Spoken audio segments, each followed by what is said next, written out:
Hello and नमस्कार दोस्तों, मेरा नाम है अनुभव। आप देख रहे हैं यूनिक एप्साइट्स एंड आपका बहुत बहुत स्वागत है हमारी एक और नई वीडियो में। और इस वीडियो में हम digital and social media marketing की यूनिट नंबर 4 जिसका नाम है designing organization for digital success का फुल एक्सप्लेनेशन देखने वाले हैं। तो चलिए बिना किसी देरी के शुरू करते हैं।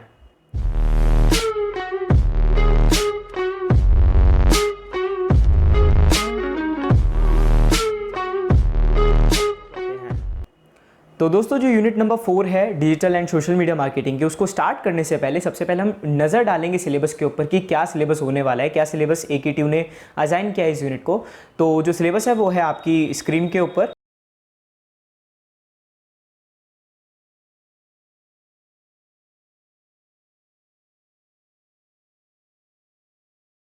तो होप सो दोस्तों आपने जो सिलेबस है उसे देख लिया होगा। तो आप जल्दी से जंप करते हैं कंटेंट्स के ऊपर कि इस वीडियो के अंदर हम क्या क्या कंटेंट्स जो हैं वो कवर करने वाले हैं। तो सबसे पहले हम कवर करेंगे डिजिटल ट्रांसफॉर्मेशन को, फिर हम पढ़ेंगे डिजिटल लीडरशिप को, फिर हम पढ़ेंगे ऑनलाइन PR को, ऑनलाइन रेपुटेशन मैनेजमेंट को, ROI को, digital management value to business की, डिजिटल मार्केटिंग की जो वैल्यू है बिजनेस के लिए क्या है। फिर उसके बाद है cost effectiveness of digital strategies, इसको पढ़ने वाले हैं। फिर उसके बाद चलिए स्टार्ट करते हैं फटाफट से अपने पहले टॉपिक से जिसका नाम है डिजिटल ट्रांसफॉर्मेशन। तो एक्चुअली में डिजिटल ट्रांसफॉर्मेशन होता क्या है, सबसे पहले ये समझने वाली बात है। तो एक्चुअली क्या होता है, जैसे जैसे टाइम बढ़ता रहता है वैसे वैसे हमारी जो रिक्वायरमेंट्स होती हैं लोगों से जुड़ने की, लोगों से बात करने की, लोगों को मार्केटिंग स्ट्रैटेजी में फंसाने की, या फिर उसके बाद हम बात करें कि बेस्ट ऑफ द क्वालिटी देने की, तो वो टाइम टू टाइम बदलती रहती है ना, अपग्रेड होती रहती है। तो इसीलिए हमें डिजिटली भी ट्रांसफॉर्मेट करना पड़ता है। फॉर एग्जांपल, पहले जो मार्केटिंग होती थी वो with the help of newspapers होती थी, with the help of TV ads होती थी। लेकिन आजकल हम ऐसी कौन सी जगह है जहाँ पे एडवर्टीजमेंट्स नहीं देखते हैं? हर एक जगह एडवर्टीजमेंट्स है, चाहे वो वेबसाइट्स हो, ठीक है, चाहे वो वीडियोज़ हों, चाहे वो ऑडियोज़ हों, पॉडकास्ट हों, हर जगह पे हमें एडवर्टीजमेंट्स देखने को मिलते हैं, मतलब कि मार्केटिंग देखने को मिलती है। तो जैसे जैसे टाइम बीतता जा रहा है वैसे वैसे जो डिजिटल ट्रांसफॉर्मेशन है वो हम देखते जा रहे हैं। ये हम क्यों करते हैं? डिजिटली हमें ट्रांसफॉर्मेशन होने की ज़रूरत क्या है, ट्रांसफॉर्म क्यों करते हैं हम? जिससे हम बेटर एंगेज कर सकें और serve their workforce and customers and thus improve. मतलब कि कुल मिलाकर के हमारी जो डिजिटल ट्रांसफॉर्मेशन का मोटो होता है ना, वो मोटो ये होता है कि हमें कस्टमर्स को एंगेज करना है, उनको जो हम वर्कफोर्स यूज़ कर रहे हैं उसका बेटर रिस्पॉन्स देना, और साथ ही साथ जो हमारी एबिलिटी है ना कम्पीट करने की, वो डेड ना हो। मतलब कि कम्पीट करने की एबिलिटी क्या होती है, जैसे कॉम्पिटिशन आ जाते हैं मार्केट में, है ना, तो उन कॉम्पिटिशन से हम फाइट बैक कर सके। ये नहीं है कि किसी कंपनी ने कोई मार्केटिंग स्ट्रेटेजी चलाई और हम उससे फाइट ही नहीं कर। तो यहाँ पे मैं एग्जांपल लूंगा टेलीकॉम सेक्टर का, और अगर टेलीकॉम सेक्टर की बात करें तो मैं यहाँ पे बात करने वाला हूँ मेजरली 3 कंपनीज की। तो 3 कंपनीज में सबसे पहली कंपनी है जियो, रिलायंस जियो, दूसरी है एयरटेल और तीसरी है वोडाफोन, ठीक है।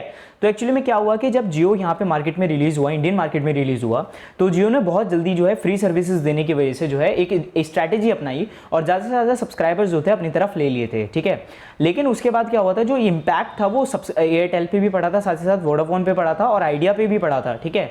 तो अब उन कंपनीज ने भी क्या किया, उन कंपनीज ने भी सेम स्ट्रैटेजी अपनाई थी, थोड़ी बहुत कह सकते हैं कि जब जियो ने अपनी फ्री सब्सक्रिप्शन जो है खत्म करके जब वो पेड मॉडल पे आया तो उसने अपना जो चार्ज रखा वो 320 रुपये 330 रुपये रखा था आई थिंक, और 1 GB पर डे आपको मिलता था। जहां जो अदर कंपनीज है, एयरटेल है, रिलायंस है, एयरटेल है या फिर आपकी वोडाफोन है या आइडिया है, जो 250 रुपीज़ में 1 GB देते थे पूरे मंथ के लिए, वही वो 330 रुपीज़ में या 320 रुपीज़ में 1 GB पर डे दे रहे थे, वो भी 84 डेज के लिए, है ना। तो कंपनीज ने compete करने के लिए ये एबिलिटी निकाली कि हमारे जो सब्सक्राइबर्स हैं वो हमें लॉस ना हो। लेकिन फिर भी जो इम्पैक्ट है वो बहुत अच्छा पड़ा। जो जियो ने अपनी डिजिटल मार्केटिंग करी थी वो इतने अच्छे तरीके से करी थी कि आइडिया पे और वोडाफोन पे बहुत ज़्यादा नेगेटिव इम्पैक्ट पड़ गया, एंड शायद आज के टाइम में बहुत लीस्ट जो है सब्सक्राइबर्स वो इन 2 कंपनीज के ही हैं। और फर्स्ट पे तो जियो ही है बिकॉज ऑफ देयर स्ट्रैटेजीज, जो बीच बीच में स्ट्रैटेजीज वो निकालते रहते हैं, उसी वजह से वो फर्स्ट पोजिशन पे बने हुए हैं, नहीं तो फिर कहीं ना कहीं वो लास्ट पोजीशन पे भी आ जाते, ठीक है। तो अब क्या हुआ कि ट्रांसफॉर्मेशन की जरूरत पड़ी। क्या ट्रांसफॉर्मेशन किया? एंगेजमेंट का, कि कस्टमर को हम किस तरीके से एंगेज कर सकते हैं। एंगेजमेंट का तरीका बदला, जो कस्टमर था वो भी उनकी तरफ खिंचा हुआ आया, ठीक है। Digital transformation initiative can require an examination and reinvention of facets and organisation. मतलब कि जब कोई आप डिजिटल ट्रांसफॉर्मेशन कर रहे हो तो उसके अंदर आपको क्या इनिशिएटिव्स लेने पड़ेंगे, उसका एग्जामिन करना पड़ेगा। एग्जामिन करने का मतलब ये है कि आपने ये नहीं है कोई भी डिसीजन ले लिया और आपने अप्लाई कर दिया, ऐसा नहीं करोगे आप। सबसे पहले ट्राई आउट करोगे कि क्या क्या क्या इंपैक्ट पड़ेंगे, पॉजिटिव इंपैक्ट क्या होंगे, नेगेटिव इंपैक्ट क्या होंगे, और उन दोनों बिहाफ्स के ऊपर आप जो है उस डिसीजंस को लोगे, उन ट्रांसफॉर्मेशन को करोगे, है ना। तो ये बहुत ज़्यादा ज़रूरी होता है। और अगर उसके अंदर कोई भी चेंजेस की ज़रूरत है तो वो आप चेंजेस भी बिल्कुल लेंगे। ये जो चेंजेस है, जो ट्रांसफॉर्मेशन हो सकता है, वो सप्लाई चेन्स के अंदर हो सकता है, या फिर वर्क फ्लोज के अंदर हो सकता है, इंप्लॉइज के अंदर हो सकता है, स्किल्स के अंदर हो सकता है, ऑर्गेनाइजेशन चार्ट्स के अंदर हो सकता है, कस्टमर इंटरेक्शन के अंदर हो सकता है, या फिर किस तरीके से आप अपने स्टेक होल्डर से जो है ट्रीट कर रहे हो उस टाइप से हो सकता है। तो ये किसी भी टाइप से हो सकता है। It is imperative for all businesses from small to enterprise. और ये जो ट्रांसफॉर्मेशन है ये नहीं है कि बड़ी कंपनीज के लिए ऊपर ये अप्लाई होगा या छोटी कंपनीज के ऊपर ये अप्लाई होगा, ये सारी की सारी जो कंपनीज है उनके ऊपर अप्लाई होता है, चाहे छोटी हो चाहे बड़ी हो। गोल ऑब्जेक्टिव्स की बात करें तो यहाँ पे हमारे पास 16 ऑब्जेक्टिव्स हैं, क्यों हम डिजिटल ट्रांसफॉर्मेशन को प्रमोट करते हैं या फिर यूज़ करते हैं। तो सबसे पहला है कस्टमर एक्सपीरियंस बेटर करने के लिए, दूसरा है कॉम्पिटिटिव एडवांटेज है, एम्प्लॉय परफॉर्मेंस जो है, एम्प्लॉय की जो परफॉर्मेंस है, जैसे जैसे ट्रांसफॉर्मेशन होगा, अगर कंपनी ग्रो करेगी तो एम्प्लॉय भी एक तरीके से ग्रो ही करता है, ठीक है। बूस्ट कोलैब, जो कोलैबोरेशन है उसको ये बूस्ट अप करते हैं। जैसे कि आपने कई बार देखा होगा कई सारी कंपनीज जो है इन्फ्लुएंसर से जो है अब कोलैब करना स्टार्ट कर दिया, कोलैबोरेट करना स्टार्ट कर दिया, ठीक है। फिर आता है आपका एजिलिटी, फिर उसके बाद है कॉस्ट रिडक्शन, गेन एफिशिएंसी बढ़ जाती है, नई टेक्नोलॉजी यूज़ करोगे। पहले जो है अगर हम वेब डेवलपमेंट की बात करें तो पहले हम लोग HTML CSS यूज़ करते थे, लेकिन आज के टाइम में हम और ज़्यादा फास्ट फ्रेमवर्क्स जो हैं जैसे React.js है उसको यूज़ करने लगे हैं। पहले हम लोग हार्डवेयर के अंदर पेन ड्राइव्स वगैरह, हार्ड डिस्क वगैरह खरीदते थे, लेकिन आज के टाइम में हम क्लाउड वगैरह के ऊपर डिपेंडेंट हो गए हैं। तो हमारी एफिशिएंसी जो है वो बढ़ गई है, इंप्रूव हो गई है सर्विस, ठीक है। प्रोडक्टिविटी इंक्रीज करने के लिए भी आप इसे यूज़ करते हो, प्रोसेस को ऑटोमेट करने के लिए यूज़ करते हो, डिज़ाइन न्यू स्ट्रैटेजी, नई स्ट्रैटेजी बनाए, किस तरीके से मार्केट को और ज़्यादा कैप्चर कर सकते हैं उसके लिए करते हैं। जैसे बाय 1 गेट 1 फ्री होता है, बाय 1 गेट 6 फ्री होता है ना। तो ये नई स्ट्रैटेजीज होती हैं। कस्टमर एंगेजमेंट आपका इंक्रीज हो जाता है, जो आपसे फीडबैक फॉर्म वगैरह भी कई बार भरवाए जाते हैं। फिर आता है आपका स्पीड टू मार्केट, जो मार्केट है उसके लिए आप स्पीडली जो है डेटा को ट्रांसफर कर सकते हो, या फिर मैं कहूँ प्रोडक्ट को मार्केट के अंदर जल्दी निकाल सकते हो। प्रोसेस ऑप्टिमाइजेशन की, जिस प्रोसेस की जरूरत नहीं है उस प्रोसेस को हटा दो। फिर उसके बाद आपका कंप्लायंस विद डेटा सिक्योरिटी, जो डेटा सिक्योरिटी है उसके साथ आपकी कंप्लायंस मिलती है। कंप्लायंस मतलब कि संगठन बन जाता है, मतलब कि आप उससे एलिजिबल होते हो, ठीक है, एक तरीके से। डिलीवर एनालिटिक्स, जो एनालिटिक्स होते हैं आप डिलीवर कर सकते हो। एडवांटेजेस की बात करते हैं तो एडवांटेजेस यहाँ पे इंक्रीज कस्टमर सेटिस्फैक्शन, जो कस्टमर का सेटिस्फैक्शन है उसको इंक्रीज करने के लिए हेल्प आउट करता है। ड्राइव्स डेटा बेस्ड इंसाइट्स, जो ड्राइव करता है वो डेटा बेस्ड इंसाइट्स करता है। मतलब कि ये नहीं है कि अगर किसी ने बोल दिया कि हाँ यार इसमें दिक्कत आ रही है तो आपने मान लिया हाँ दिक्कत आ ही रही होगी, नहीं, ऐसा नहीं है। आपको डेटा शो करना पड़ेगा कि कहाँ पे कैसे दिक्कत आई, कितने बजे आई, कितनी आई, ठीक है। तो डेटा बेस्ड जो होते हैं ना इंसाइट्स, वो ज़्यादा एक्यूरेट होते हैं और उनके ऊपर आप डिसीजंस अच्छे से बना सकते हो। सॉफ्टवेयर मोनेटाइजेशन की, आपके जो सॉफ्टवेयर हैं उन्हें आप अच्छे से मोनेटाइज कर सकते हो एडवर्टीजमेंट्स की मदद से। Enable high quality user experience, जो यूजर का एक्सपीरियंस हो से आप हाई और ज़्यादा इंक्रीज कर सकते हो कलर पैलेट्स का यूज़ करके, या फिर डिफरेंट स्ट्रैटेजीज का यूज़ करके। कोलैब इंक्रीज कर सकते हो, कोलैब को इंक्रीज कर सकते हो, एजिलिटी को इंक्रीज कर सकते हो, ठीक है। लिमिटेड ह्यूमन एरर, जो ह्यूमन का एरर है उसे लिमिट कर सकते हो, एनकरेज कर सकते हो एनवायरनमेंट को। फिर उसके बाद आता है आपका इंक्रीज ऑपरेशनल एफिशिएंसी, जो ऑपरेशनल एफिशिएंसी है कि किस तरीके से हमें ऑपरेट करना चाहिए, प्रोसेसेस हो गए, इन सब चीज़ों को आप एफिशिएंट बना सकते हो। इनेबल्स फ्यूचर डिजिटल ग्रोथ, जो डिजिटल ग्रोथ है उसे आप इनेबल कर सकते हो। फॉर एग्जाम्पल यहाँ पे एक स्ट्रैटेजी का नाम लिखा गया था, एक स्ट्रैटेजी थी डिजिटल इंडिया, है ना, कि पूरी इंडिया को डिजिटल करना है। तो वो भी एक स्ट्रैटेजी थी कि पूरे जो सेल्स हैं जो भी इंक्रीज करने की, डिजिटली इंक्रीज करने की, ठीक है। डिसएडवांटेजेस की बात करें तो कॉम्प्लेक्सिटी होती है, फ्रेगमेंटेशन, टुकड़ों में बांटने में दिक्कत होती है, ठीक है। फिर उसके बाद है लैक ऑफ स्टैंडर्डाइजेशन। स्टैंडर्डाइजेशन का मतलब क्या है कि पूरे ग्लोबली ना एक फॉर्मेट में है कि आपको इस तरीके से स्ट्रैटेजीज बनानी पड़ेंगी या फिर इस तरीके से आपको ट्रांसफॉर्मेशन करना है। तो इसके अंदर स्टैंडर्डाइजेशन की दिक्कत है, जिसकी वजह से अगर आपने कोई और स्ट्रैटेजी यूज कर दी, कोई दिक्कत होगी तो उसे रिजॉल्व करने में बहुत बड़ा इशू आ सकता है। हाई कॉस्ट, जो कॉस्ट होती है वो उसकी हाई होती है। रिस्क ऑफ फेलियर के रिस्क बहुत ज़्यादा होते हैं। डिस्ट्रप्शन टू एम्प्लॉयज़, जो एम्प्लॉयज़ होते हैं उनके लिए बहुत ज़्यादा दिक्कत हो सकती है। लॉस ऑफ कस्टमर ट्रस्ट, जो ट्रस्ट होता है कस्टमर्स का उसे भी आप लॉस कर सकते हो। अगर ट्रांसफॉर्मेशन गलत हो गया तो भैया आप तो कस्टमर का ट्रस्ट खो दोगे। डेटा सिक्योरिटी कॉन्सर्न्स, अगर आपका डेटा भी लीक हो सकता है, इसके अंदर ये भी कॉन्सर्न होता है क्योंकि एडवर्टीजमेंट दिखाने के लिए आपके डेटा का यूज़ किया जाता है। फिर आता है स्टेजेस एंड स्टेप्स, क्या क्या स्टेजेस होती हैं, क्या क्या स्टेप्स होते हैं। तो सबसे पहले प्लान करो, इंप्लीमेंट करो, एक्सेलरेट करो, मेजर करो, ठीक है। दोबारा से प्लान करो मतलब कि सारी की सारी जो भी स्ट्रेटेजीज उन्हें बनाओ, इंप्लीमेंट कर दिया, इंप्लीमेंट करने के बाद एक्सेलरेट करो मतलब कि उन स्ट्रेटेजीज को और ज़्यादा आगे बढ़ाओ, आगे बढ़ा दिया, फिर उसके बाद मेजर करो कि कुछ बेनिफिट हो रहा है नहीं हो रहा है, अगर हो रहा है तो उस चीज़ को और ज़्यादा एक्सेलरेट करो, अगर नहीं हो रहा है तो फिर दोबारा से प्लान करो, इंप्लीमेंट करो, एक्सेलरेट करो, मेजर करो। ओके जी। इसके अंदर 3 R's हैं। 3 R's कौन कौन से हैं? Right people, right process, right systems. मतलब कि आपका जरूरी है कि आप राइट पीपल को चूज करो, राइट प्रोसेस को चूज करो, राइट सिस्टम्स को यूज करो। अगर बाई चांस इन 3 R को आप यूज नहीं करते हो तो फिर आपका जो ट्रांसफॉर्मेशन है वो गलत होने के 99% चांसेस बढ़ जाते हैं। फिर उसके बाद हमारा नेक्स्ट टॉपिक आता है डिजिटल लीडरशिप। डिजिटल लीडरशिप का मतलब क्या होता है? लीडर कौन होता है? लीडर वो होता है जो आपको गाइड करता है हर एक चीज़ के ऊपर कि ये नहीं करना है, ऐसे करना है, ऐसे नहीं करना है, ऐसे करना है, ठीक है।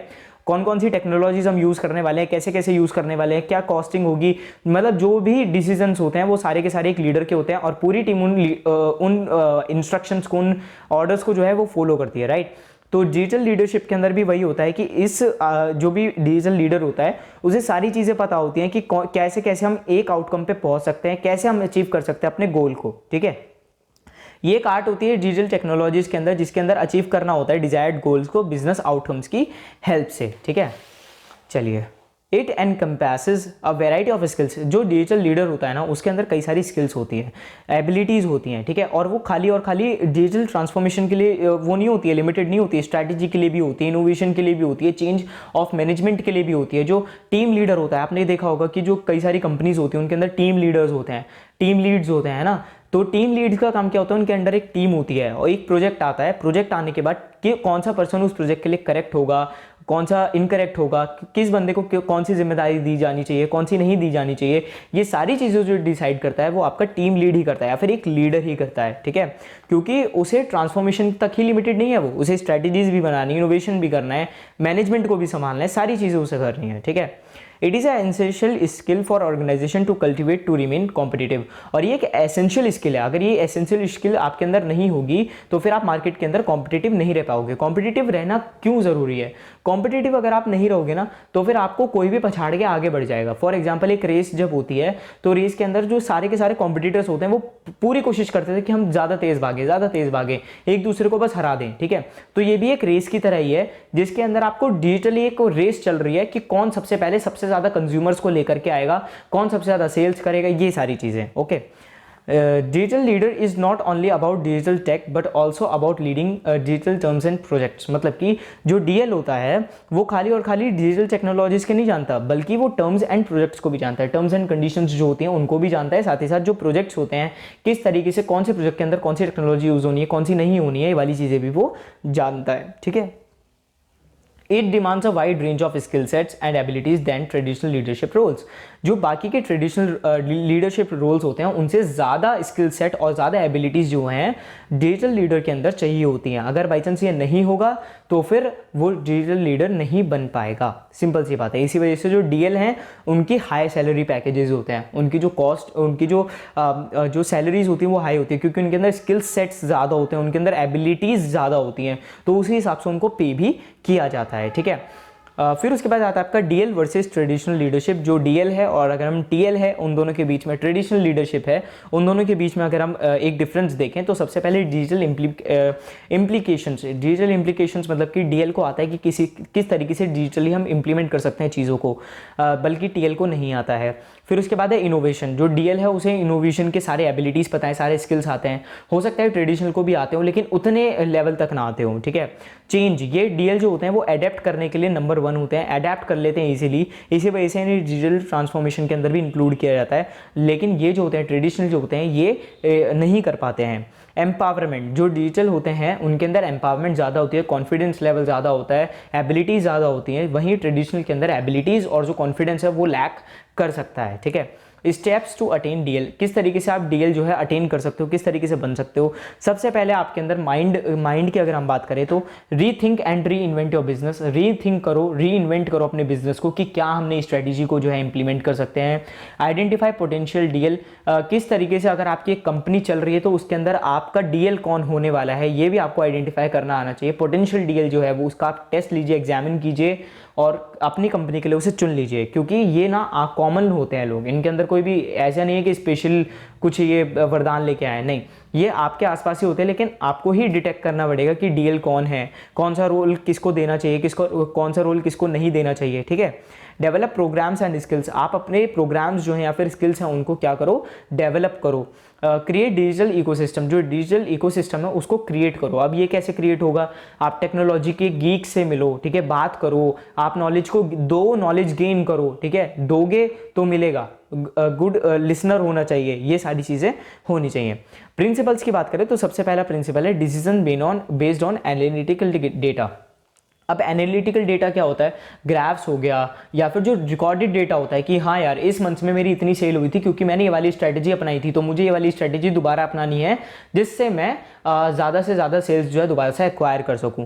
तो ये जो डिसीजन है ये इसने एनालिटिकल बेस्ड बनाया है, ये नहीं कि यार चलो यार आज मन कर रहा है ये वाली स्ट्रैटेजी लगा के देखते हैं। अगर उसने मन मन में कर लिया ना तो मन मन में कंपनी भी मन मन में ही चली जाएगी, ठीक है। तो इसी वजह से मन मन में कुछ नहीं करना है, एनालिटिकल डेटा के ऊपर ही सारा काम करना है। डेक्सटेरिटी क्या होता है, स्किल इन परफॉर्मिंग टास्क। जो भी आप टास्क परफॉर्म कर रहे हो उसके अंदर आपकी स्किल्स जो है आपकी होनी चाहिए और आपको अपनी स्किल्स जो है वो शोकेस करनी भी आनी चाहिए। जेन्युइनिटी का मतलब क्या होता है कि आप जेन्युइन होने चाहिए। ये नहीं है कि आप फेक चीज़ें बना रहे हो कि सर हम तो इतनी सेल्स लेकर ही आ जाएंगे, चाहे कुछ भी हो जाए हम तो इतनी सेल्स लेकर ही आ जाएंगे, और आई नहीं उसकी आधी भी, है ना। तो आपको जेन्युइन रहना चाहिए, जेन्युइनली बताना चाहिए कि सर क्लियर सी बात है इतनी सेल्स आएंगी, इससे ज़्यादा नहीं आ सकती, इससे कम हो सकता है लेकिन इससे ज़्यादा नहीं हो सकता, ओके। बिल्ड एन इकोसिस्टम, एक इकोसिस्टम बनाओ, अपनी एक टीम बनाओ, ठीक है। अपने आसपास को जो एनवायरनमेंट हो वो इतना ज़्यादा प्योर रखो कि लोग आपके थॉट को वो नहीं कर रहे हैं, बाइकआउट नहीं कर रहे हैं, उल्टा आपसे जुड़ रहे हैं, कनेक्ट हो रहे हैं। Good digital leader should have, क्या क्या डिजिटल लीडर के अंदर क्या क्या एबिलिटीज़ है जो होनी चाहिए, क्या क्या होती हैं एबिलिटीज़। सबसे पहला है एबिलिटी टू नेटवर्क वेल, मतलब आप कम्युनिकेशन स्किल्स जो है वो आपकी अच्छी होनी चाहिए। बिलीव इन विजन, जो विजन है आपका उसके अंदर आपका बिलीफ होना चाहिए कि किस तरीके से मैं इस चीज़ को अचीव कर सकता हूँ, किस तरीके से नहीं, ठीक है, क्या क्या मुझे चीज़ें नहीं करनी है, क्या क्या चीज़ें मुझे करनी है। Good understanding of digital tools, जो डिजिटल टूल्स हैं उनका आपको अच्छी तरह अंडरस्टैंडिंग होना चाहिए, चाहे गूगल एडवर्टीजमेंट्स हो या फिर गूगल एडवर्ड हो या फिर जो भी एडवर्टीजमेंट के लिए काम आता है उसके सारे टूल्स जो हैं आपको गुड अंडरस्टैंडिंग होनी चाहिए। एबिलिटी टू डील रिस्क, जो रिस्क होते हैं आपको एबिलिटी होनी चाहिए कि आप उनसे डील कर पाओ। विलिंग टू चेंज, आपके अंदर इच्छा होनी चाहिए कि आपको चेंज करना है। फिर उसके बाद है कोहेसिव का मतलब कोलैबोरेटिव, आपको ओपन टू ऑल होना चाहिए कि कोई आपके पास आया कि सर मुझे आपके साथ कोलैब करना है, आपके साथ काम करना है, तो आप ओपन हो कि हाँ ठीक है आप मेरे साथ आ जाओ, मैं आपके साथ काम करने के लिए रेडी हूँ। क्रिएटिव होना चाहिए, ठीक है, अगर क्रिएटिव नहीं होंगे तो वो डिजिटली लोगों को टारगेट कैसे करेगा, एंगेज कैसे करेगा, राइट। चलिए फिर उसके बाद हमारा नेक्स्ट टॉपिक आता है ऑनलाइन पीआर। ऑनलाइन पीआर होता है आपका ऑनलाइन पब्लिक रिलेशंस। दोस्तों आगे बढ़ने से पहले प्लीज़ हमारे चैनल यूनिक वेबसाइट्स को सब्सक्राइब कर देना, वीडियो को लाइक कर देना, शेयर कर देना अपने दोस्तों को, और प्लीज़ मुझे कमेंट सेक्शन में ज़रूर बताना आपको नेक्स्ट वीडियो किस टॉपिक के ऊपर चाहिए, कोई सजेशन हो, कोई रिकमेंडेशन हो। और इसी के साथ हम आगे बढ़ते हैं। तो चलिए देखते हैं फटाफट से क्या होता है ऑनलाइन पीआर। ऑनलाइन पीआर होता है, it is an online marketing strategy used by businesses to increase their online presence. Actually में क्या होता है कि कई बार आपने देखा होगा कि लोग, मैं यहाँ पे एग्जांपल लेता हूँ एंटरटेनमेंट का दोबारा से, और यहाँ पे मैं एग्जांपल लूँगा बिग बॉस का, ओके।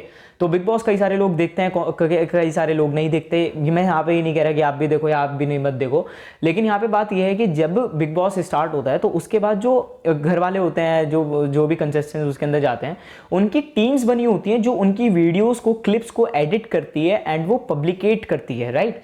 इंस्टाग्राम पे, फेसबुक पे या फिर कहीं भी, वो जो होता है ट्विटर पे, सारे के सारे रिप्लाईज देना, कमेंट्स जो भी आ रही हैं, उनकी एक टीम बनी होती है, ऑनलाइन पीआर बनी होती है जो कि उन मैसेजेस को जो है वो कर रही होती है, मैनेज कर रही होती है, राइट। तो ये जो ऑनलाइन पीआर होता है बहुत ज़्यादा इंपॉर्टेंट होता है पब्लिक फिगर्स के लिए मेनली, चाहे वो पीएम हो इंडिया के, चाहे वो पॉलिटिकल पार्टीज़ की बात करें, चाहे वो एंटरटेनमेंट की बात करें, चाहे वो स्पोर्ट्स की बात करें, या हम किसी भी फील्ड की बात करें। हर एक जो पब्लिक फिगर होता है उसकी एक ऑनलाइन पीआर ज़रूर होती है, ठीक है, जो सारी चीज़ों को मैनेज करती है कि पोस्ट कब करना है, कैसे करना है, क्या किस तरीके से हम डैमेज कंट्रोल कर सकते हैं। मान के चलिए कि किसी राजनेता ने कोई नेगेटिव कमेंट कर दिया, तो अब नेगेटिव कमेंट करने के बाद सिंपल सी बात है लोग तो उसको बोलेंगे ही, ठीक है। अब उस चीज को किस तरीके से हम कवर कर सकते हैं वो ऑनलाइन पीआर बताती है, ठीक है। इसी वजह से जो ट्वीट्स होते हैं, जो कमेंट्स होते हैं, वो आपने देखा होगा कई बार मॉडिफाई हो जाते हैं, अपनी बात को बदल देते हैं पॉलिटिशियंस, राइट। तो ये इसी वजह से होता है क्योंकि उनकी ऑनलाइन पीआर जो होती है वो ये सजेस्ट करती है कि सर अगर आप इस बार इस मुद्दे को आप उठाते हो ना ऑनलाइन, तो फिर ये मुद्दा आपका बच जाएगा, जो आपने उठाया था ना, जो आपने गलत बोला था वो दब जाएगा, और जो आप नया मुद्दा उठा रहे हो ये आ जाएगा, हाईलाइट में हो जाएगा। ठीक है, तो ये सारी चीजें जो होती हैं वो ऑनलाइन पीआर आपको बताती है। ठीक है, कि ऑनलाइन पीआर इसको क्यों बोलती हैं, क्योंकि आप सारी की सारे जो काम कर रहे हो वो डिजिटली कर रहे हो, तो आप इसे डिजिटल पब्लिक रिलेशंस भी बोल सकते हो। ओके, चलिए, digital PR agencies network with journalist, bloggers, influencers and etcetera. जो डिजिटल पीआर एजेंसीज होती हैं वो बात करती है, कम्युनिकेशन किस किस के साथ रखती हैं, जर्नलिस्ट के साथ बात रखती है। तो इसी वजह से कहा जाता है कि न्यूज़ बिकी हुई है, न्यूज़, ठीक है, न्यूज़ मीडिया चैनल्स बिके हुए हैं, न्यूज़ मीडिया चैनल सच नहीं बताते हैं, क्योंकि जो पीआर्स होते हैं उनकी बातचीत होती है जर्नलिस्ट के साथ, उसके बाद ब्लॉगर्स के साथ बात होती है, इन्फ्लुएंसर्स के साथ बात होती है। तो ये होती है digital PRs. Send online press releases to gain high quality backlinks. जो ऑनलाइन पीआर्स होते हैं वो क्या करते हैं, वो क्वालिटी लिंक्स भेजते हैं। क्वालिटी लिंक्स का मतलब क्या है कि आपने किसी ब्लॉगर को पकड़ लिया कि आप मेरे बारे में यार एक ब्लॉग डाल दो, आप ये पब्लिक फिगर है, इसके बारे में आप एक पोस्ट डाल दीजिए अपने ब्लॉग पे, ठीक है। तो उसके अंदर वो कुछ इंस्टाग्राम के लिंक्स लगा देंगे या फिर कुछ भी लिंक्स लगा सकते हैं, सो दैट आप उस जो पब्लिक फिगर है उसके साथ और ज़्यादा एंगेज करो, उसको फॉलो करो या जो भी करो, ठीक है। चलिए, और उसके अंदर ना उस लिंक को ऐड करने से एसईओ भी इंप्रूव होता है, सर्च इंजन ऑप्टिमाइजेशन भी होता है, ठीक है। चलिए, it also includes earning honest customer reviews. मतलब कि ये जो है आपको हेल्प करता है कि आप किस तरीके से ऑनेस्ट कस्टमर की जो रिव्यूज़ हैं उन्हें गेन कर सकते हो। मान के चलते ये है कि पॉजिटिव ही आए तो ज़्यादा अच्छा है, लेकिन नेगेटिव भी आ जाते हैं। एंड रिस्पॉन्ड टू कमेंट्स, और किस तरीके से हमें कमेंट्स को रिस्पॉन्ड करना है, किस तरीके से नहीं करना है, ये सारी की सारी चीज़ें जो मैनेज करता है वो ऑनलाइन पीआर ही करता है। चाहिए, आगे आता है एग्जाम्पल की बात करें तो गेस्ट पोस्ट की जाती हैं, कोट्स डाले जाते हैं, कोट्स के नीचे नाम भी लिखा जाता है, राइट। ऑनलाइन प्रोफाइल्स डाली जाती हैं कई बार ब्लॉगर्स के द्वारा। इन्फ्लुएंसर्स की बात करें तो शेयर्स किए जाते हैं, गिव अवेज किए जाते हैं, और भी कई सारी चीज़ें। ऑडियो के अंदर, वीडियो के अंदर, पॉडकास्ट के अंदर जो है ऑनलाइन पीआर का बहुत बड़ा रोल होता है। ओके, बेनिफिट्स की बात करें तो बेनिफिट्स यहाँ पे हैं अवेलेबल एनी टाइम, कभी भी ये अवेलेबल हो सकते हैं। आपने कोई कमेंट किया, तुरंत रिप्लाई आ गया। Many ways to promote your business, ये ऑनलाइन पीआर की मदद से आप अपने बिजनेस को जो है प्रमोट कर सकते हो। फॉर एग्जांपल, कई सारी वेबसाइट्स आती हैं, वेबसाइट्स की बात छोड़िए, शार्क टैंक आया था, शार्क टैंक पे कई सारे ब्रांड्स आए थे, ब्रांड्स ने वहाँ पे ऑनलाइन पीआर की हेल्प से जो है प्रमोशंस किए, इंस्टाग्राम पे या फेसबुक पे या जहाँ भी किए वो ऑनलाइन पीआर की हेल्प से किए। जो भी कमेंट्स आते हैं उनके जो रिजॉल्व करने वाला काम होता है वो भी ऑनलाइन पब्लिक रिलेशंस ही करते हैं। Okay, can boost your SEO, आपके सर्च इंजन ऑप्टिमाइजेशन को जो है वो बूस्ट कर सकते हैं। ग्लोबल भी जा सकते हैं, मान के चलिए एप्पल है या फिर सैमसंग है। मैंने एक बार सोचा कि जो एप्पल है या फिर जो सैमसंग है वो अपने ऐड जो है वो ज़्यादातर हिंदी में क्यों नहीं बनाते हैं, वो इंग्लिश में क्यों बनाते हैं। तो मैंने जब इस बारे में ज़्यादा सोचा, ज़्यादा थॉरली देखा, तो ये पता चला कि जो ये एडवर्टीजमेंट्स होते हैं ये एक बार बनते हैं एंड ये ग्लोबली रन होते हैं, ठीक है। ग्लोबली रन किए जा सकते हैं या फिर करते हैं, ये कंपनी वालों की मर्जी होती है, तो इसलिए ग्लोबली भी एक्टिव हो सकते हैं। इंस्पायर्स एंगेजमेंट, जो एंगेजमेंट है, लोगों से जुड़ाव है, ये कनेक्ट करते हैं, चाहे वो लाइक्स के थ्रू हो, चाहे वो कमेंट्स के थ्रू हो, शेयर्स के थ्रू हो, सेव्स के थ्रू हो, ठीक है। ईजियर टू बी प्रोएक्टिव मतलब कि आप मान के चलो अभी इस महीने आपको ज़रूरत नहीं है और नेक्स्ट महीने आपको पीआर की ज़रूरत है, तो आपको नेक्स्ट मंथ जो है आपको पब्लिक रिलेशंस का जो है सपोर्ट मिल जाएगा। टेल योर साइड स्टोरी, अब मान के चलिए कई बार ऐसा होता है कि आपने कोई नेगेटिव कमेंट कर दिया और नेगेटिव कमेंट करने के बाद अब आपको अपने दुखड़े सुनाने हैं, तो आप वो भी सुना सकते हो with the help of side stories. For example, यहाँ पे मैं एक एग्जाम्पल लूंगा, नवाजुद्दीन सिद्दीकी, ठीक है। तो नवाजुद्दीन सिद्दीकी के साथ कुछ यहाँ पे कुछ कंट्रोवर्सीज हुई थी, तो उस टाइम पे आपने दोनों पक्ष सुने थे, ठीक है, साइड स्टोरीज सुनी थी दोनों की। यहाँ पे कौन सही कौन गलत है मैं ये जज नहीं कर रहा हूँ, मैं बस आपको बता रहा हूँ कि साइड स्टोरीज आपने सुनी होगी ऑन द सोशल मीडिया। तो वो जो प्रमोशंस मिले कि यार इसकी वाइफ ने ये बोला, यार नवाजुद्दीन सिद्दीकी ये बोल रहे हैं, तो ये वाली जो चीज़ थी ये पीआर के थ्रू ही हाईलाइट जो है वो हो रही थी। ईजियर टू मीजर, आप इजीली इसको मीजर कर सकते हो कि कितने लोगों ने एंगेज किया, कितने लोग कनेक्ट हो रहे हैं, कितने लोगों तक मेरी रीच पहुंची है, ये सारी चीज़ें। Complements digital marketing strategy, complement करती है। कॉम्प्लीमेंट मतलब कि अगर आपको अपनी प्रोफाइल ऊपर लेके आनी है तो आप ये ऑनलाइन पीआर की हेल्प से भी कर सकते हो। डिसएडवांटेज या फिर चैलेंजेस की बात करें तो सबसे पहला है लैक ऑफ अंडरस्टैंडिंग, लोगों को इसकी समझ ही नहीं है कि किस तरीके से आप ऑनलाइन पीआर्स को यूज़ कर सकते हो। बजट कांस्टेंट, जो पैसा होता है वो इसके अंदर पानी की तरह जा सकता है। हाई एक्सपेक्टेशन, जो आपकी एक्सपेक्टेशंस होती हैं वो बहुत ज़्यादा हो सकते हैं और हो सकता है उतना रिस्पॉन्स जो है आपको ना मिले। मैनी कम्युनिकेशन प्लेटफॉर्म्स, बहुत सारे कम्युनिकेशन प्लेटफॉर्म्स हो सकते हैं, तो हर एक पे पीआर टीम बैठाना बहुत ज़्यादा डिफिकल्ट हो जाता है। पुअर एप्रिसिएशन, पुअर एप्रिसिएशन का मतलब क्या है कि हो सकता है कि आप सोच के बैठे हो कि आपको, जैसे यहाँ पे हमने बात करी थी होनेस्ट, होपफुल, पॉजिटिव जो रिव्यूज़ आपको मिलेंगे, लेकिन अगर आपको नेगेटिव मिल गए तो भैया पुअर एप्रिसिएशन हो जाएगी। फाइंडिंग राइट टैलेंट, कि कौन सा बंदा पीआर के लिए सही होगा, कौन सा नहीं होगा, ये भी एक डिफिकल्टी बन जाती है। इंपॉर्टेंस या फिर एडवांटेजेस की बात करें तो सबसे पहला है क्रेडिबिलिटी। क्रेडिबिलिटी का मतलब क्या है कि आपको क्रेडिट्स मिलते हैं, आप हाईलाइट हो जाते हो दोबारा से। अगर आपको लोग भूल गए हैं तो आपको याद आ जाते हैं कि हाँ यार ये तो वो है ना जिसने ये रोडीज में आया था या फिर बिग बॉस में आया था, जो भी आया था, जहाँ भी था, आपको रिमाइंड हो जाता है। डैमेज कंट्रोल, आप अपना डैमेज कंट्रोल कर सकते हो। जैसे मैंने बताया कि पॉलिटिशियंस ने कुछ नेगेटिव कमेंट कर दिया है एंड उसको कवर करने के लिए वो सोशल मीडिया पे नया टॉपिक लेकर के आ जाते हैं, तो वो ये कोशिश करते हैं कि उनका जो डैमेज है वो कंट्रोल हो जाए। इंटरैक्टिंग विद ऑडियंस, आप अपनी ऑडियंस के साथ अच्छे से इंटरैक्ट कर सकते हो। इसी वजह से जो कई सारे लोग होते हैं वो पब्लिक फिगर्स होते हैं, वो लाइव करते हैं, ठीक है, क्योंकि उनकी ऑनलाइन पीआर जो है वो ये कहती है कि आप ऑनलाइन करेंगे सर, आप लाइव जाएंगे, तो लाइव जाने से जो आपके जो फैंस हैं वो आपसे ज़्यादा अच्छे से एंगेज कर पाएंगे, आप उन्हें रिप्लाई कर पाएंगे। ओके, 7 C's, 7 C's कौन कौन से हैं? सबसे पहले क्लियर रहना है कि ऑनलाइन पीआर में क्या बात करनी है, क्या नहीं करनी है। कॉन्साइज रखना है चीज़ों को। कॉन्साइज का मतलब क्या है? छोटी चीज़ें, समराइज्ड वे। कॉन्क्रीट, बिल्कुल आपके जो मुद्दे होने चाहिए वो बिल्कुल एकदम पत्थर की तरह, ईंट की तरह, मतलब कॉन्क्रीट की तरह होने चाहिए। करेक्ट होने चाहिए, ये नहीं है कि गलत बातें आप बोलते जा रहे हो, कोई सपोर्ट नहीं करेगा, उल्टे आपकी नेगेटिव इंप्रेशंस पड़ेंगे। कोहेरेंट, कोहेरेंट मतलब कि थ्योरी होनी चाहिए, मतलब जो आप बात कह रहे हो उसके पीछे एक थ्योरी होनी चाहिए। कंप्लीट, जो भी आप बातें कहो वो कंप्लीट होनी चाहिए, आधी अधूरी नहीं होनी चाहिए।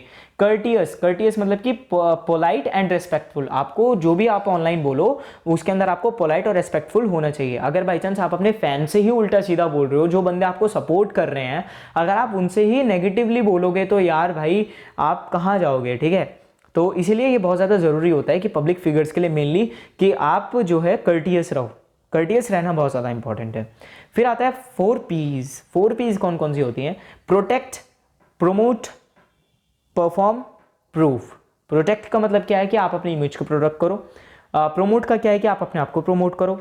तीसरा क्या है कि परफॉर्म करो। अगर आप परफॉर्म ही नहीं करोगे, किसी मूवी में नहीं आ रहे, किसी एपिसोड में नहीं आ रहे, किसी गाने में नहीं आ रहे, कोई मतलब सोशल मीडिया पे एक्टिव ही नहीं हो, परफॉर्म नहीं कर रहे आप, तो फिर आपको कैसे पीआर, ऑनलाइन पीआर भी कुछ नहीं कर सकता।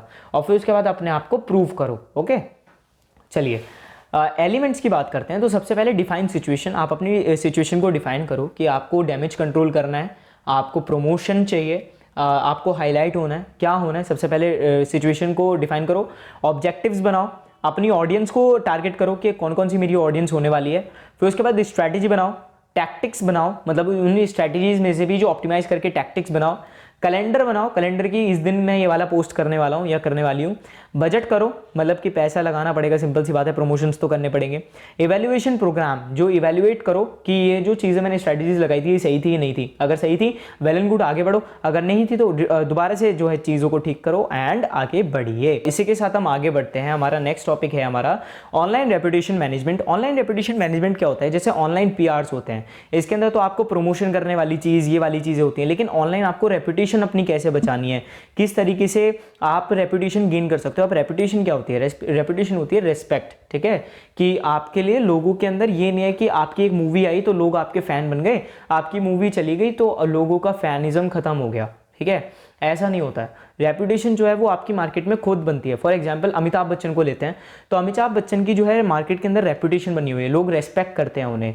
या फिर धर्मेंद्र हैं, तो धर्मेंद्र का ये नहीं है कि मूवी आ रही है नहीं आ रही है, लेकिन उनकी रेपुटेशन जो है वो एक जगह स्टेबल है कि हाँ ये रेपुटेटेड हैं। ओके, तो ऑनलाइन रेपुटेशन मैनेजमेंट करनी पड़ती है। या कभी आपने धर्मेंद्र या फिर अमिताभ बच्चन को कभी नेगेटिव कमेंट्स करते हुए या फिर कुछ ज़्यादा कॉन्ट्रोवर्शियल स्टेटमेंट्स देते हुए नहीं सुना होगा। ये एक तरीके से आप कह सकते हो कि कंट्रोवर्सी अगर आप करोगे तो फिर आपको पॉजिटिव इंपैक्ट भी मिलेगा, साथ ही साथ नेगेटिव इंपैक्ट भी देखने को मिलेगा। तो इसलिए ऑनलाइन रेपुटेशन मैनेजमेंट के अंदर आता है कि किस तरीके से आप ऑनलाइन अपनी रेपुटेशन को मैनेज कर सकते हो, बचा सकते हो। Every brand wants to make a good impression online, but having a website और social media presence isn't even enough। अब यहाँ पे हमने तो पब्लिक फिगर्स की बात करी, वहीं ये वाली चीज़ हम ब्रांड्स के ऊपर भी इंप्लीमेंट करते हैं। फॉर एग्जांपल की हम बात करते हैं, यहाँ पे कई सारे ब्रांड्स हैं हमारे। फॉर एग्जांपल लेते हैं एप्पल की बात करते हैं। जो एप्पल है उसने अपनी एक रेपुटेशन बनाई हुई है, चाहे उसका फ़ोन रिलीज़ हो या ना हो, लेकिन हम सबके दिमाग में एक चीज़ बनी हुई है कि यार इसकी सर्विसेज बढ़िया हैं। अगर बाई चांस हमें एप्पल स्टोर में जा करके अपने फ़ोन के अंदर कोई दिक्कत आ गई तो हमें सर्विस एक नंबर मिलती है, पैसा भी एक नंबर जाता है, वो बात अलग है, लेकिन हाँ जो सर्विसेज है वो हमें अच्छी मिलती है, जो प्रोडक्ट है वो हमें अच्छा लगता है। तो इसलिए जो ऑनलाइन रेपुटेशन है वो उस ब्रांड की जो है वो बनी हुई है। ओके, और खाली एक वेबसाइट होना, सोशल मीडिया होना, ब्लू टिक होना उस पर, ये इतना इनफ नहीं होता, इससे भी ज़्यादा आपको जो है वो करना पड़ता है रेपुटेशन बचाने के लिए। फॉर एग्जाम्पल कई बार जो लोग होते हैं वो ट्विटर पे डाल देते हैं कि यार इस प्रोडक्ट का जो ये जो प्रोडक्ट है इसका मेरा रिजॉल्व नहीं हो रहा है, इशू रिजॉल्व नहीं करवा रहे हैं सर्विस सेंटर वाले, मैंने कॉल कर लिया, मैंने ये कर लिया, तो वो खुद जो कंपनीज वाले होते हैं, ऑफिशियल्स होते हैं, वो खुद रिप्लाई करते हैं उस कमेंट पे, फिर उस ट्वीट पे फिर कि हाँ यार sir please send me your case number, we will verify that, है ना। और 5 दिन बाद ट्वीट आता है कि उनका इशू रिजॉल्व हो चुका है। तो ये रेपुटेशन मैनेज करने के तरीके होते हैं। Nowadays everyone has an opinion on just about everything। आज के टाइम में हर एक इंसान के पास जो है अपना ओपिनियन है और हर एक चीज़ के ऊपर ओपिनियन है, चाहे वो पॉलिटिशियन हो, चाहे वो खाना हो, पीना हो, घूमना हो, फिरना हो, पढ़ना हो या फिर कुछ भी हो, ठीक है, उसके अंदर हर एक इंसान का अपना एक ओपिनियन होता है।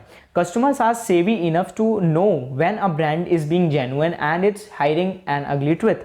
मतलब कि हर एक इंसान ये जानता है कि कब एक ब्रांड जो है सच बोल रहा है और कब एक ब्रांड जो है झूठ बोल रहा है, ये वाली चीज़ जो है सब जानते हैं। ओके, जैसे कि फ्रीडम 251 रिंगिंग बेल्स, ये वाला अगर आपको ब्रांड याद नहीं है तो याद कर लो, ये सबसे बड़ा फ्रॉड था इंडिया का। 251 रुपीज़ में जो फ़ोन बिकने वाला था, ठीक है, कई सारे लोग जो थे वो अवेयर थे कि ये कंपनी झूठ बोल रही है, लेकिन फिर भी कई सारे लोग ऐसे थे जो ट्रस्ट कर रहे थे। ठीक है, ट्रस्ट क्यों कर रहे थे?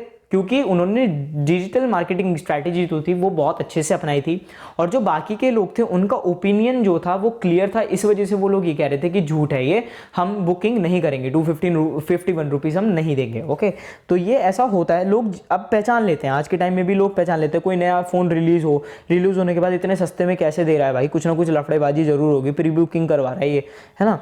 तो इसी वजह से if business hit by a negative review or unfavorable media attention, it can feel like the end of road। अगर बाई चांस आपका बिजनेस या फिर एक जो ब्रांड है उसे नेगेटिव रिव्यू मिल गया तो फिर भैया, या फिर अनफेवरेबल मीडिया अटेंशन मिल गई, तो समझ लो आपका रास्ता खत्म, आपका ब्रांड, आपका बिजनेस खत्म। फॉर एग्जाम्पल यहाँ पे हम बात करेंगे अडानी की। जो अडानी है, हिडेंसबर्ग की एक रिपोर्ट आई और आपने देखा होगा क्या क्लैश आया है ना, क्या क्रैश आया उसके बिजनेस के अंदर, कितना नुकसान हुआ उसको, पता नहीं टॉप 10 रिचेस्ट की लिस्ट में था और सीधा लोएस्ट पे आ गया, राइट। तो ये क्या होता है कि आपको नेगेटिव इम्पैक्ट्स या अनफेवरेबल मीडिया जो होती है उसका भी बहुत ज़्यादा फर्क पड़ता है। The key focus of ORM is to create positive perception of a brand or business. जो ORM होता है, ऑनलाइन रेपुटेशन मैनेजमेंट, उसका काम ये होता है कि आपका जो परसेप्शन है आपके ब्रांड के प्रति, जो परसेप्शन है वो पॉजिटिव है, लोगों के दिमाग में नेगेटिव ना हो। ठीक है, every activity a brand takes part in should be monitored, managed to help shape the opinions of customers, ultimately making business appear reliable and trustworthy। मतलब कि जो भी स्टेप्स लिए जाने चाहिए उसके अंदर मॉनिटरिंग होनी चाहिए, मैनेजमेंट होनी चाहिए बाकायदा, जिससे जो कस्टमर्स का ओपिनियन है वो उन्हें पता लगे, साथ ही साथ अल्टीमेट क्या क्या हम बिजनेस के अंदर चेंजेस लेके आ सकते हैं, कैसे और ज़्यादा भरोसेमंद बना सकते हैं, ये वाली चीज़ें भी हम अचीव कर सकें। क्योंकि अगर आपने एक बार किसी कस्टमर का जो है भरोसा जीत लिया तो फिर वो कस्टमर कहीं और नहीं जाएगा, वो आपके ब्रांड के ऊपर ही ट्रस्ट करेगा। अगर बाई चांस मान के चलिए कि आपका जो ट्रस्ट है वो वीवो ने जीत लिया या फिर ओप्पो ने जीत लिया कि हाँ यार ये मेरे को फ़ोन बेस्ट लगते हैं यार, इससे बेस्ट मुझे कुछ लगता ही नहीं है और मेरे को सर्विसेज भी बढ़िया मिल रही हैं, तो फिर आप किसी और ब्रांड के बारे में सोचोगे भी नहीं। कि आप एप्पल की नेगेटिविटी निकाल दोगे कि यार एप्पल के इतने बड़े बेकार होते हैं, इतने महंगे होते हैं, ये वो फलाना ढिमकाना, लेकिन ओप्पो वीवो बढ़िया है। ठीक है, तो ऐसा भी हो सकता है, भरोसे वाली बात होती है मेन। तो फैक्टर्स कंट्रीब्यूट टू ORM, कौन कौन से फैक्टर्स कंट्रीब्यूट करते हैं? सबसे पहले ओन्ड मीडिया। ओन्ड मतलब जो आपने मीडिया खरीदी हुई है, आपकी ही है। ओके, पेड मीडिया, आपने पैसा देके जो है पॉजिटिव रिव्यूज खरीदे हैं। अर्नड मीडिया, अर्नड मीडिया मतलब कि आपने कभी उसके ऊपर फेवर किया हो और उसके बाद वो अब आपको फेवर कर रहा है दोबारा से। ठीक है, कभी आपने उसका बेनिफिट कर दिया, अब वो आपका बेनिफिट कर रहा है। शेयर्ड मीडिया, शेयर्ड मीडिया मतलब कि चलो सर आज आप मेरा कर दो और अगर आपको फ्यूचर में कोई काम हो तो मुझे बता देना। इस टाइप की जो मीडिया होती है वो शेयर्ड मीडिया होती है। इंपॉर्टेंस की बात करते हैं, चेंजिंग नैरेटिव। जो ये ऑनलाइन रेपुटेशन मैनेजमेंट सिस्टम्स होते हैं ये आपके नैरेटिव्स को चेंज कर देते हैं। कई बार हमारे पॉलिटिशियंस को लेकर के जो थॉट्स होते हैं वो चेंज हो जाते हैं, नैरेटिव्स चेंज हो जाते हैं कि नहीं यार ये ठीक ही कर रहा होगा, नहीं यार ये नहीं ठीक कर, नहीं ये बिल्कुल बेकार कर रहा है, ठीक है। तो हमारा नैरेटिव जो है वो चेंज करने का काम ये ORM ही करते हैं। फिर उसके बाद अंडरस्टैंडिंग कस्टमर्स, किस तरीके से हमें कस्टमर्स से अंडरस्टैंड करना है, कस्टमर की नीड्स क्या है। फॉर एग्जाम्पल गाड़ियों की बात करते हैं तो गाड़ियों के अंदर पहले सनरूफ्स नहीं आती थी, एक गाड़ी ने सनरूफ निकाली तो लोग ORM की मदद से पता चला कि हाँ यार लोगों को सनरूफ चाहिए। आजकल हर एक गाड़ी के अंदर सनरूफ आने लगी है। गेटिंग अहेड ऑफ इशूज़ का मतलब क्या है कि कई सारे प्रोडक्ट्स के अंदर क्या क्या दिक्कतें लोग महसूस कर रहे हैं, उन दिक्कतों को रिजॉल्व करके भैया और बढ़िया निकालो। तो ये है आपके ORM। इसके बाद आगे बढ़ते हैं तो किस तरीके से आप अटेन कर सकते हो ORM को, यहाँ पे लिखा हुआ है। सबसे पहले डिसाइड करो कि आपको परसेप्शन बनाना है क्या है, नेगेटिव बनाना है, पॉजिटिव बनाना है। कई सारे ब्रांड्स जो होते हैं वो एक दूसरे को रोस्ट करने में लगे होते हैं, तो एक दूसरे का टारगेट ये होता है कि नेगेटिव इंप्रेशन लेके आओ दूसरे ब्रांड के प्रति। तो परसेप्शन पहले डिसाइड करो कि आप क्या लेके आना है। इवेल्युएट करो आपकी करंट रेपुटेशन को कि आप करंटली स्टैंड क्या करते हो, तीसरे नंबर पे हो, चौथे नंबर पे या हो ही नहीं किसी नंबर पे। डिज़ाइन सोशल मीडिया पॉलिसी, अपनी सोशल मीडिया पॉलिसी को डिज़ाइन करो कि किस तरीके से हम इंटरैक्ट करेंगे लोगों से। सोशल मीडिया कंटेंट पॉलिसी, कौन कौन सा कंटेंट आप पोस्ट करने वाले हैं, नहीं तो कम्युनिटी गाइडलाइन आ जाएगी, बैठे रहना। पोस्ट क्वालिटी कंटेंट जो है उसे पोस्ट करो, एंगेज करो अपनी ऑडियंस के साथ, मॉनिटर करो रेपुटेशन को।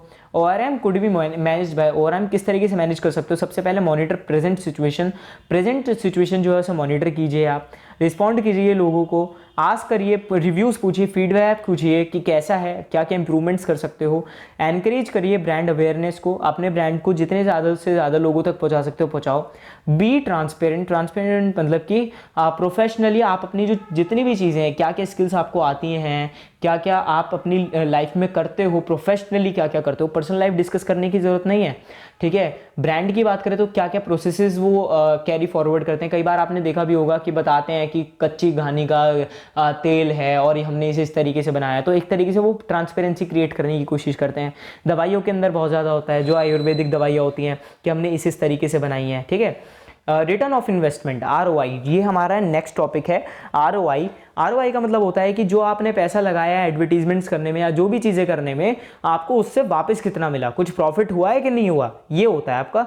जो ये मैट्रिक्स होते हैं उन्हें आप ROI कहते हो, return of investment. Metric of how much profit your digital marketing efforts generated, कि कितना जो प्रॉफिट है आपकी डिजिटल मार्केटिंग एफर्ट्स ने आपको बना करके दिया है, उसे आप ROI बोलते हो। अगर आपको ROI जो है वो मेजर करना है तो आप उसे ले net profit upon total digital marketing cost into 100 कर दो, तो आपको ROI जो है वो पता चल जाएगा। दोस्तों सब्सक्राइब तो कर दिया होगा आपने अब तक, तो बेल आइकन को भी ज़रूर दबा देना, नहीं तो आपको हमारी नई वीडियो की ना नोटिफिकेशन नहीं मिलने की है।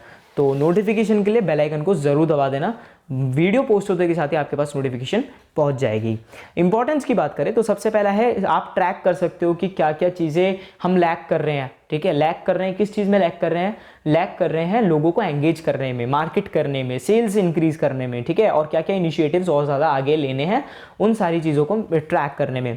Measuring ROI enables you to determine what's working and what's needed to be improved. ये आपको हेल्प करता है कि क्या क्या काम चल रहा है और क्या क्या आपको इम्प्रूव करने की ज़रूरत है। ट्रैकिंग की बात करें तो यहाँ पे आपके 6 ट्रैकिंग के मेथड्स हैं। सबसे पहले ट्रैफिक मीडियम्स, क्या क्या आपको ट्रैक करना चाहिए एक्चुअली। ट्रैफिक मीडियम्स की जो आपका ट्रैफिक है वो किस किस तरीके से आ रहा है, किस किस तरीके से मतलब कि ऑर्गेनिकली कितना आ रहा है, इनऑर्गेनिकली कितना आ रहा है। सोर्सेज पता करने चाहिए, सोर्सेज मतलब कि ब्लॉगिंग के थ्रू आ रहा है, यूट्यूब के थ्रू आ रहा है, फेसबुक के थ्रू आ रहा है, इंस्टाग्राम के थ्रू आ रहा है। पेज व्यूज़, कितने पेज व्यूज़ हैं। पेज बाउंस रेट मतलब कि लोग आपके पेज पे आए और कितने सेकंड में चले गए, ठीक है। ऑनलाइन कम्युनिकेशन की कितना आपकी जो PR टीम से या फिर जो भी है, जो बॉट्स वगैरह आपने जो भी लगा रखे हैं, वो कितना ऑनलाइन कम्युनिकेट कर पाते हैं, ठीक है। And more according to tool, और जो भी आप टूल यूज़ कर रहे हो उसके हिसाब से जो भी आपका बेनिफिशियल बने वो आप यूज़ कर सकते हो।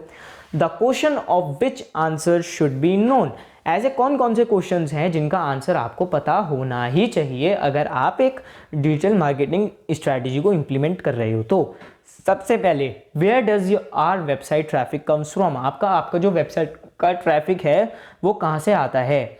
विच पेज गेट्स मोर व्यूज़, कौन से पेज को ज़्यादा व्यूज़ मिले। Which page gets more conversations, कौन से पेज को ज़्यादा कन्वर्सेशंस मिली, what are demographic characteristics of our websites visitors, मतलब कि कौन कौन से एरियाज हैं हमारे जो विजिटर्स हैं वो ज़्यादातर आए, कौन कौन सी नेविगेशंस उन्होंने ज़्यादा यूज़ करी, होम बटन यूज़ किया या फिर कौन सा बटन ज़्यादा यूज़ किया, या कौन सी पेज को कौन सी साइट को ज़्यादा यूज़ किया, कितना एक्सप्लोर किया, या फिर कितना ट्रैफिक जो है एक दिन में, एक महीने में, एक क्वार्टर में, एक साल में कितना आया। ठीक है, कुछ टूल्स की बात करें तो यहाँ पे है Google data studio, Google analytics और भी कई सारे। दोस्तों हमारा टेलीग्राम चैनल जो है उसे भी आप ज्वाइन कर सकते हो और साथ ही साथ आप हमें इंस्टाग्राम पे भी फॉलो कर सकते हो, लिंक जो है वो डिस्क्रिप्शन में है, आप वहाँ से देख लेना। How digital marketing adds value to business, किस तरीके से जो ये है डीएम है हमारे बिजनेस के अंदर वैल्यू ऐड करता है। तो सबसे पहले adding value to business is through social media. Mainly जो बिजनेस के अंदर वैल्यू ऐड की जाती है ना वो सोशल मीडिया के थ्रू करी जाती है। अगर आप बैनर्स लगवा रहे हो तो उससे ज़्यादा फर्क नहीं पड़ेगा, ना तो आप ट्रैक करवा सकते हो। टीवी एडवर्टीजमेंट से थोड़ा बहुत फर्क पड़ सकता है, ऑडियो जो आपके रेडियोज हैं उनसे भी फर्क पड़ सकता है, फ़ोन के मार्केटिंग से बहुत ज़्यादा फर्क पड़ता है। ठीक है, तो मेनली जो फर्क पड़ता है वो सोशल मीडिया से पड़ता है, चाहे वो इन्फ्लुएंसर्स हो चाहे वो कोई भी हो। Social media helps to connect people and businesses, increase brand visibility, spread message to huge audience.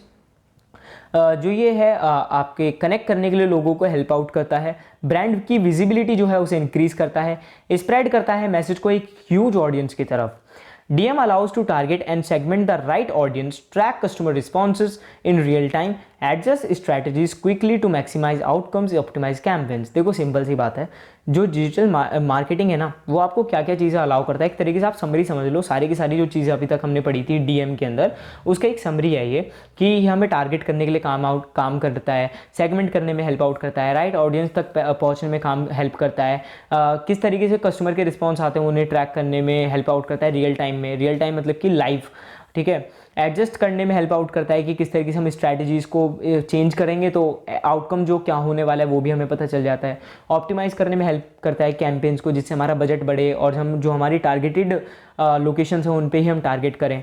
Offers transparency, performance matrix and etcetera, जो ट्रांसपेरेंसी उसको ऑफर करता है और परफॉर्मेंस मैट्रिक्स जो है उसको इंक्रीज़ करता है। एड्स वैल्यू बाय, कैसे कैसे वैल्यू ऐड करता है। सबसे पहले ऑनलाइन मार्केटिंग ईजी कर देता है, मार्केटिंग स्ट्रैटेजीज जो है एनालिटिक्स जो है उन्हें फाइंड करने में ईजी बना देता है, प्रोडक्ट्स का बहुत ज़्यादा एक्सपोजर पड़ जाता है लोगों को। जैसे मान के चलो एक वेबसाइट का आपने वो बना दिया, वेबसाइट बना दी, प्रोडक्ट की ही वेबसाइट बना दी, तो लोग उस पर जा कर के पढ़ सकते हैं प्रोडक्ट के बारे में सब कुछ। ठीक है, helpful for small businesses to, जो छोटे बिजनेसेस हैं उनके लिए भी बहुत ज़्यादा हेल्पफुल है ये। एंगेज करता है यूज़र्स को और ब्रांड की जो लॉयल्टी है उसे भी इंक्रीज़ करता है। कॉस्ट इफेक्टिवनेस, किस तरीके से कॉस्ट इफेक्टिव है। सबसे पहला है रिगार्डिंग रीटारगेटिंग एड्स, बार बार आप रीटारगेट कर सकते हो एड्स को। अगर आपने एक लोकेशन पे टारगेट किया एड्स को तो आप दोबारा से कर सकते हो।